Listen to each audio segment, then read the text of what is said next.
Chapter 1. Defining Premise. The first thing you have to consider when writing a novel is your story. And then your story. And then your story. Ford Madox Ford. First, let me explain what I mean by premise. Premise is the fundamental idea or core concept that underpins your story. It's that stray thought that wandered into your head one day while you were in the shower or walking the dog, because the absence of outside noise allowed your subconscious to speak. Perhaps the idea seized you immediately, made you stop in your tracks and think, "Wow, that would make a terrific novel." And you were likely right, because if the idea struck you as unique and worthy and exciting, it will likely strike someone else the same way. But don't stop with that initial idea. See if you can expand it and make it even better. How do you improve that core concept? That's what this book is all about. Premise is the fundamental idea or concept underpinning your story. Today, you often hear agents and editors say they are looking for a high-concept novel. What does that mean? Basically, it means they're looking for a book with a unique but compelling premise. Often, aspiring writers confuse high-concept idea with good agent pitch, thinking they are one and the same. They are not. Writing conferences often recommend pitches that unite two successful, probably high-concept works, leading to an endless stream of pitches involving the A plus B equals C formula. It's Star Wars set in a Blade Runner universe, etc. John Grisham's breakthrough novel, The Firm, was originally sold as L.A. Law meets The Godfather.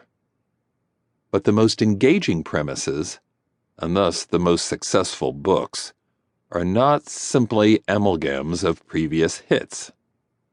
They're unique and interesting in their own right. So for now, instead of focusing on the pitch, which will be discussed in the last chapter, focus on how to write a good book with an engaging premise. You probably won't get that by reweaving the work of others. You need to devise an original premise that is so compelling, readers feel that they have to read it. Enriching the core idea. I'm often asked to provide the secret of getting published, and in my never-ending quest to be helpful, I usually provide an answer that is simpler and more honest than the asker wants. The secret of getting published is, first, to finish a book, second, to make it really good, and third, to never stop trying to get it to readers. Although this answer is completely accurate, it often frustrates the asker because they don't want to wait, or because they've been working hard and haven't had any success yet. I feel your pain. I was there for years, writing stuff I couldn't publish. Except in retrospect, I realize why my early work wasn't published. It wasn't very good. Not that the writing was poor, though it was far from flawless. I simply wasn't writing anything that would be of great interest to anyone other than myself. I hadn't hit upon that powerful premise, the sensational idea that would tickle readers' fancies just as much as it did mine. Maybe you, like the students I see in my small group seminars, have attended writing conferences and had the frustrating experience of pitching your work to editors and agents, which rarely turns out well for anyone. Here's what usually happens. You practice your pitch in the mirror for days, honing it to perfection, deliver it flawlessly, but still don't sell anything. Why?